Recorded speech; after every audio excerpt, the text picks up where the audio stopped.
July 2019, a billionaire was found dead in his cell. They said it was suicide. But the cameras malfunctioned. The guards fell asleep, and the evidence disappeared. 3 years later, a filmmaker received a package. No return address, just a single flash drive and a handwritten note. They didn't get everything. Watch this, then decide if you still believe he acted alone. What was on that drive changed everything. This is what they don't want you to know. My name is Jake Morrison. I make documentaries about shit the government wants buried. Conspiracies, cover-ups, the kind of stories that get journalists killed. In November 2022, I got that flash drive. I almost threw it out.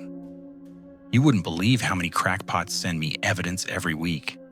Bigfoot sightings, flat earth proofs, fake moon landing footage. But something made me plug it in.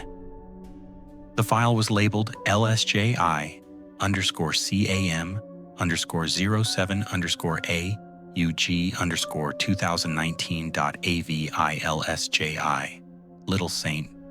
James Island. His island, the one the locals called something else.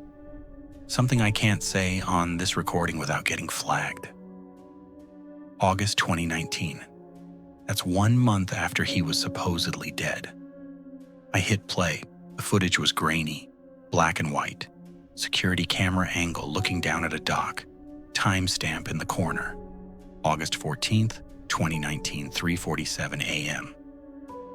The island was supposed to be empty. Seized by the feds. Crime scene locked down. But on that screen, I watched a boat pull up to the dock. 3 people got out, suits, briefcases. Moving fast, like they had 20 minutes to get in and out. They weren't cops, weren't feds. One of them, I recognized his face. You would too, but I can't say his name. Not if I want this to stay online. Let's just say he's got enough money to buy a small country and enough lawyers to bury anyone who talks. They went into the main house and the camera cut out. 47 minutes later, it came back on. They were loading boxes into the boat. Heavy ones. The kind you use for documents or hard drives. Then they torched the dock. I watched it burn on camera while the official report says the island was secure and undisturbed. That's when I knew. This wasn't over. I spent 6 weeks trying to verify that footage. Metadata checked out. Timestamps matched. The file hadn't been edited. I reached out to my contact at the FBI. Guy I've known for 15 years. He won't take my calls anymore. I sent the footage to 3 investigative journalists. 1 told me to delete it and forget I ever saw it. 1 stopped responding completely. The 3rd one died in a car accident 2 weeks later. Single vehicle collision, no witnesses. Cops ruled it an accident. I'm not saying they killed him. I'm saying I stopped sending the footage after that, but I couldn't let it go. In January 2023, I hired a boat. Told the captain I was a tourist. Paid him $3,000 cash to take me past Little St. James. We couldn't get close. Coast Guard turned us around a mile out. But I saw it. The island looked wrong. Like someone had tried to erase it. The main house was still there. But the other buildings, the temple, the weird sundial thing, all gone. Demolished. Like they were covering up more than just documents. That night, back at my hotel in St. Thomas, I got a visitor. 3 a.m. Knock on the door. I looked through the peephole. Nobody there.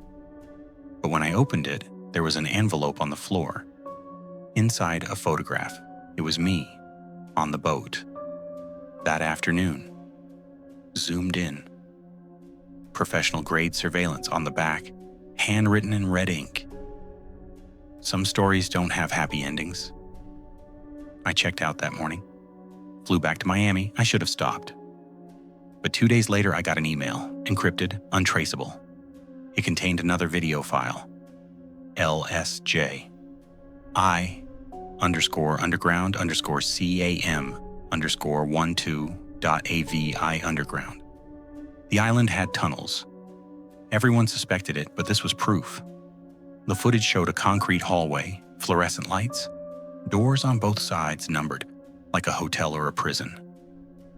The timestamp, July 2nd, 2019, 11:23 p.m., 4 days before he was arrested. The camera was fixed, pointing down the hallway. For 3 minutes, nothing happened. Then, at the far end, a door opened. A girl walked out. Teenage.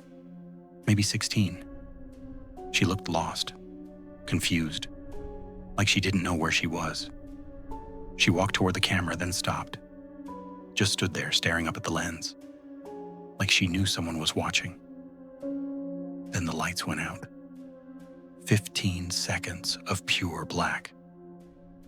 When they came back on, she was gone, and on the wall where she'd been standing, someone had written in what looked like blood, "He didn't act alone." The video ended. I watched it 17 times. I tried to track down who sent it. Impossible. Routed through servers in 6 countries, but the message was clear. Someone wanted me to keep digging. March 2023, the documents dropped. Thousands of pages, names, flight logs, messages. Everyone focused on the celebrities, the politicians, the royals. But I was looking for something else. I found it buried in the financial records. Payments, millions of dollars. Transferred to shell companies after his death. You can't pay someone who's dead. Unless...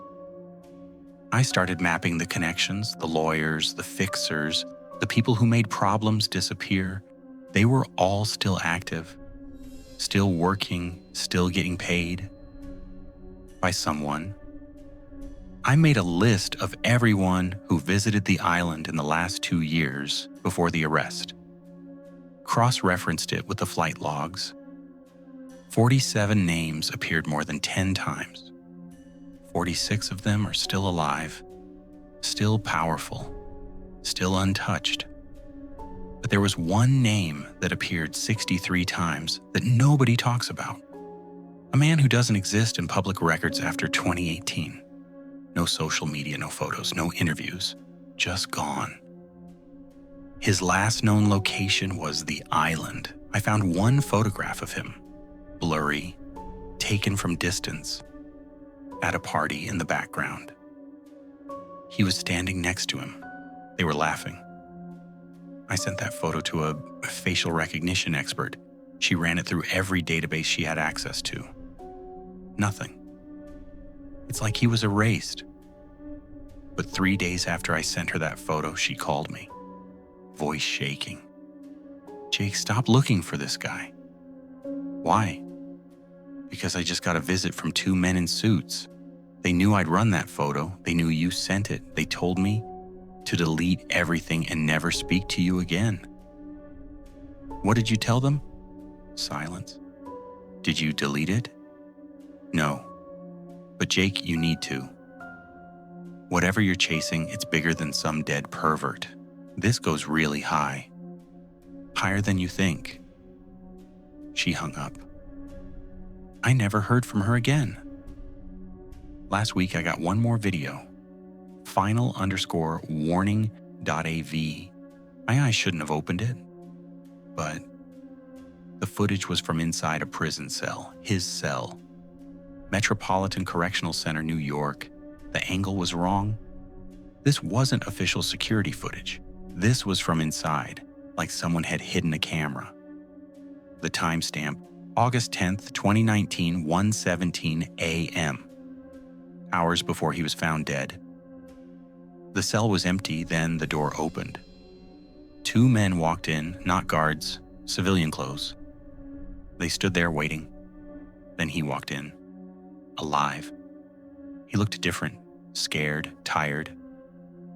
One of the men handed him something, a phone. He made a call. I couldn't hear what he said, but I could read his lips. "Is it done?" Pause. "Good, then let's finish this." The men grabbed him. What happened next? I can't describe it. I can only tell you. When they left, he didn't. And what they carried out wasn't moving. The video ended with text on a black screen. You have 48 hours to delete everything. This is your only warning. That was 6 days ago. I'm uploading this tonight. I've sent copies to 12 different people. If something happens to me, they'll release everything, the footage, the names, the connections, all of it. Maybe I'm paranoid. Maybe I'm wrong. But I don't think he killed himself. I think they killed him to protect something bigger. And I think whatever it was, it's still going on. The island is closed, the investigation is over, the powerful people in those documents are still powerful. But someone is still watching, someone is still paying, and someone wanted me to know. 3 months after Jake Morrison uploaded that video, it had 47 million views. Then it was removed. Violation of community guidelines. Jake Morrison hasn't posted since. His apartment was found empty, laptop gone, files gone, flash drives gone. The police report says he left voluntarily, no sign of struggle, but his car is still in the parking garage. His phone still pings from the same cell tower, the one nearest the waterfront, and last week someone uploaded a new video to his channel. Just 15 seconds. Black screen. White text. Some stories don't end, they just get buried deeper. Then for 3 frames, barely visible, a face. His face.